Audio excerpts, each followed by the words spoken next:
It was supposed to be just another episode of The View. Loud laughter. Cheap shots at Trump. Applause from a studio full of people who already agreed with everything they were going to say. But then Karoline Leavitt showed up. And by the time she was finished, that entire room looked like someone had pulled the fire alarm. Joy Behar thought she was going to embarrass a young conservative on national TV. Instead, she embarrassed herself. What Karoline said next left every liberal on that stage absolutely frozen. And the clip? It didn't just go viral. It changed the game. It all started like every other setup. A liberal talk show. A conservative guest. And a trap, carefully laid, like they've done 1,000 times before. But this time? They picked the wrong target. It was supposed to be an easy win for The View. Joy Behar was ready. You could see it in her grin. That grin she saves for moments she thinks she's about to embarrass someone on national TV. Their playbook was simple: get a young conservative on the couch. Talk over her. Get the audience laughing. Cut to commercial. That's been The View's formula for years, and it's worked on weak, nervous politicians who aren't ready for the ambush. But this time, they invited Karoline Leavitt. Big mistake. Karoline didn't come to smile politely and nod. She didn't come to beg for approval. She didn't come to apologize for loving America, or for supporting Trump. She came to win. And she wasn't going to win by shouting, she was going to win with truth. It didn't take long for Joy to pounce. Karoline, honestly, Joy said, leaning forward like a schoolteacher about to scold a student, how can you possibly defend Trump after all the horrible things he said about women and minorities? The audience gave that half-smug, half-bored chuckle they always give, like they already knew the punchline. What Joy didn't know was that Karoline brought a flamethrower to a knife fight. Karoline leaned in. Didn't blink. Didn't shift in her seat.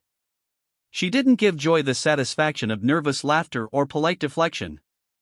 She just fired. I don't take lectures on morality from people who spent years defending Hollywood predators while mocking the families that built this country.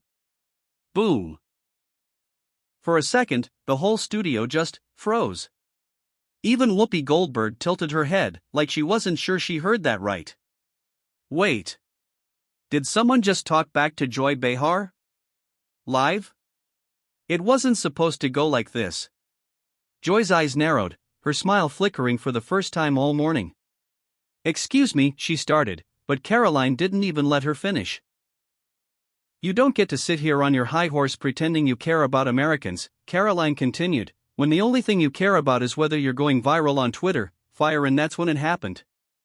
Fire. The audience, mostly liberals, of course, didn't know what to do. Clap? Boo? Laugh? It was chaos in their heads.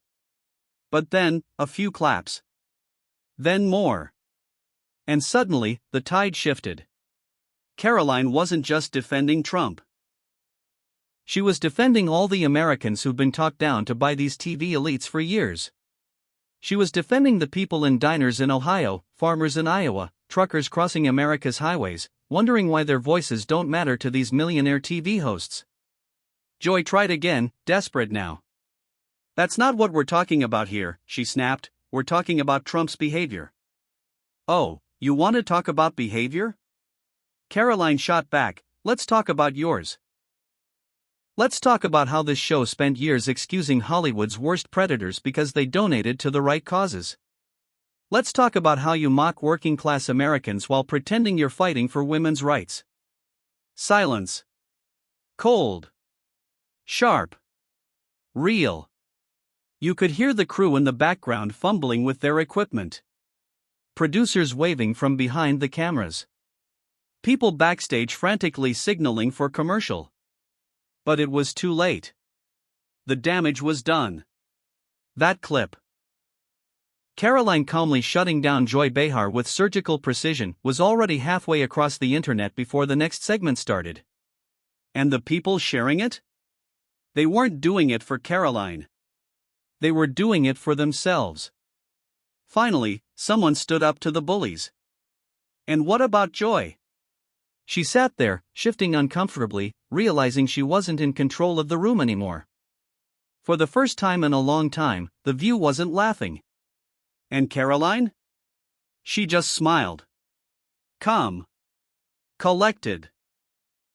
Dangerous. They invited her in thinking she'd be an easy win. They just handed her the microphone instead. And trust me, this was only the beginning. The silence in that studio was the kind you could feel. Not hear, feel. Like when a storm's about to break loose, and nobody knows whether to run or watch it happen. Karoline Leavitt had just flipped the script on live TV, and Joy Behar, queen of daytime liberal snark, was left holding nothing but a forced smile and a pile of bad takes. But here's the thing about people like Joy. They don't give up that easy. She straightened up in her chair, did that thing where she flicks her glasses like she's the smartest person in the room, and tried to bring the conversation back to safe ground. Let's not change the subject here, Joy huffed, fake laughter bubbling up from the audience. We're talking about Trump's behavior toward women, not gas prices. It was weak. Everyone knew it. It was the verbal equivalent of tripping on your own shoelaces and pretending you meant to dance. Karoline didn't even blink. No, you're talking about Trump because you think it's going to distract people from what's really happening in this country, she said, her voice calm, steady, lethal. While you're sitting here obsessed with old tweets, families can't afford their grocery bill. Another hit. Direct. Precise. Brutal. And here's the part that really burned, the audience started nodding. Not everyone. Not the diehards. But enough. Enough for the producers to start squirming behind the cameras. Enough for the social media interns backstage to realize they weren't going to be able to spin this one. Enough for Whoopi to suddenly find her coffee incredibly interesting. The View wasn't used to losing control of the room. But that's exactly what was happening. And Karoline wasn't done yet. She leaned forward, not angry, not yelling. But with that deadly kind of confidence you only get when you know you're right and everyone else in the room is just faking it. You sit here, she said to Joy, in front of cameras, with millions of dollars behind you, and pretend like you're the voice of working women. But the only working women you know are the ones bringing you lattes before the show. Bam. Joy's face? Priceless. Part shock, part rage, part I'm calling HR right now. And then came the desperate move. The audience applause sign flashed from the side of the stage. A few people clapped. But it was hollow. Even they knew they weren't clapping because they agreed, they were clapping because they were supposed to. Meanwhile, online? Different story. Clips were already going viral on X, Facebook, and Rumble. Karoline Rex Joy Behar live finally, someone says it. She speaks for us. This wasn't just a conservative win. This was a cultural moment. A generational frustration boiling over into one viral clip of a young conservative refusing to bow to the daytime TV elites. It was Rocky in the ring. David versus Goliath. Main Street versus Hollywood. And Joy? She wasn't landing punches anymore. She was just swinging wildly, hoping to hit something. Trump is a danger to democracy. Joy finally blurted, like a boxer throwing a weak jab in the 12th round. Karoline smiled. That smile said it all. You know what's a danger to democracy? Karoline replied. A media that spends more time fighting one political party than holding their own side accountable. Checkmate. The air got thick again. You could practically hear producers whispering, "Cut to commercial.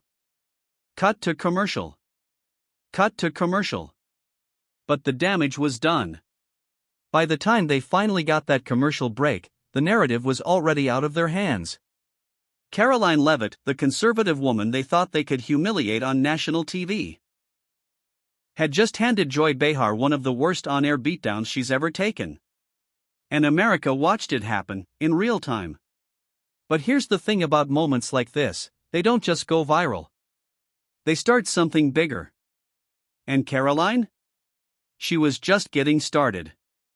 By the time the show finally limped into that commercial break, Karoline Leavitt's name was already trending. And not just on conservative sites. Everywhere. On X, the hashtags were exploding.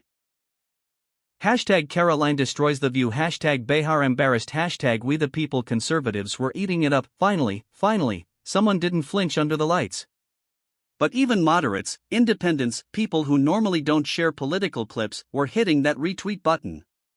It wasn't just about Trump anymore. It wasn't just about Joy Behar either. This was about all the Americans who had sat through years of late-night jokes, Hollywood awards shows, and smug talk shows telling them they were stupid for believing in their own country. And now they had a voice, and her name was Karoline. Inside the View's studio? Panic mode. Producers barking orders into headsets. Stage managers pretending to be busy fixing microphones. Even Whoopi was staring off into the rafters like she just wanted to teleport out of the building. And then, commercial break ended. They couldn't avoid it forever. They had to come back. Live. National TV. Cameras rolling. And now, the whole country watching. Joy tried to come back with her usual act. Let's all calm down a little, she chuckled, but her laugh had lost its edge. It was the laugh of someone who knew they had just been handed an L, and there was no way out of it. But Karoline? Still calm. Still sharp. Still ready. You want to talk about democracy? She said, going right for the jugular, let's talk about the millions of Americans you ignore every single day because they don't agree with your politics. Direct hit. The audience shifted in their seats. The applause sign blinked, but fewer people responded this time. It was like they knew the room had changed. This wasn't just another episode of The View. And back online? Fire, absolute wildfire. Clips were already spliced with patriotic music, booming text overlays, captions in red, white, and blue. She said what everyone was thinking: Karoline destroys The View live. Even conservative influencers who hadn't said Karoline's name before were suddenly flooding feeds with clips and commentary. It wasn't just a clip now, it was a movement. Meanwhile, at The View, Joy kept scrambling, desperate to regain control. You know, Karoline, we bring people on this show to have a conversation, not to start fights, she finally offered, trying that we're all friends here tone. Nice try. Too late. Karoline didn't raise her voice.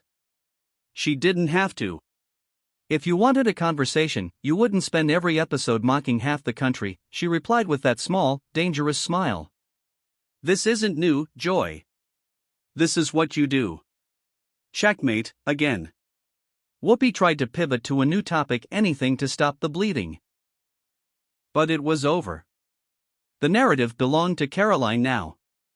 And America was watching. Outside that studio, people across the country were sharing the clip at work, sending it to family members, dropping it in group chats. Did you see this yet? This girl just ended The View. It was rare to see someone walk into a hostile TV set and come out victorious. Most conservative guests got shouted down, cut off, humiliated. But Karoline? She walked into enemy territory like she owned the building. And by the time that episode of The View wrapped, Joy Behar wasn't the host anymore. Karoline Leavitt was. Not officially, of course. But in the eyes of every conservative watching, she had just taken over their stage and used it against them. It wasn't just a win. It was a moment. And it was only going to get bigger. Next up? Major media headlines. More interviews. More panic from the left. And Karoline? She was just warming up. By the time the cameras stopped rolling at The View, the battle inside that studio was over. But outside, in living rooms, coffee shops, break rooms, and on phones across the country, the real war was just beginning. Karoline Leavitt had just delivered the kind of blow that daytime TV doesn't recover from. And the media knew it. The usual suspects at the legacy outlets fired up their machines. CNN rushed out a headline. The View's heated debate with right-wing guest sparks outrage. MSNBC scrambled to frame it as toxic Trump politics invading safe spaces. But it wasn't working. The clip was too raw. Too real. Too unstoppable. Even liberal outlets couldn't deny it. Karoline hadn't come on The View to pander or play politics. She came to say exactly what millions of Americans had been thinking for years but never got the microphone to say themselves. And that's why it caught fire. Finally, someone stands up to these people, one commenter wrote under a Fox News post. This is the start of something. I can feel it. And they were right. This wasn't just another viral clip of conservatives complaining on Twitter. This was a generational moment, where a young conservative woman walked straight into the stronghold of elite liberal TV, looked them all in the eye, and beat them at their own game. But the establishment didn't go down without a fight. As soon as Karoline's segment ended, they sent their usual attack dogs into action. Journalists, influencers, TikTok activists, all desperate to twist the narrative, claiming Karoline was divisive, aggressive, dangerous. Dangerous? To who? Not to Americans. Not to families trying to survive Biden's economy. Dangerous, to them. To their narrative. To their monopoly on what's considered acceptable political speech on national TV. Meanwhile, Karoline didn't flinch. She didn't need to. The people watching at home weren't buying the media spin anymore. They'd seen too much already, seen the gaslighting, seen the cover-ups, seen the fake outrage. And now, finally, they'd seen someone fight back. This wasn't just a fight for airtime anymore. This was about who controls the conversation in America. While the legacy media scrambled, conservative media pounced. Every major outlet from Fox News to the Daily Wire was cutting highlights, running headlines like Karoline Leavitt humiliates Joy Behar on national TV, crowd frozen, she speaks for us, viral clip of young conservative blasting liberal elites breaks the internet. And as the momentum grew, so did Karoline's influence. By that evening, Tucker Carlson had mentioned her. Dan Bongino reposted the clip with one word, savage. Even some moderate voices, usually careful about weighing in on cultural fights, admitted it. Whether you agree with her or not, that took guts. And she didn't flinch. And while the elite media panicked, something else was happening, something bigger. A new conservative star was rising. For years, conservatives had asked, where are the fighters? Where are the people who won't apologize, who won't back down, who won't play by the establishment's rules? Now they had one: young, sharp, fearless Karoline. And the elites?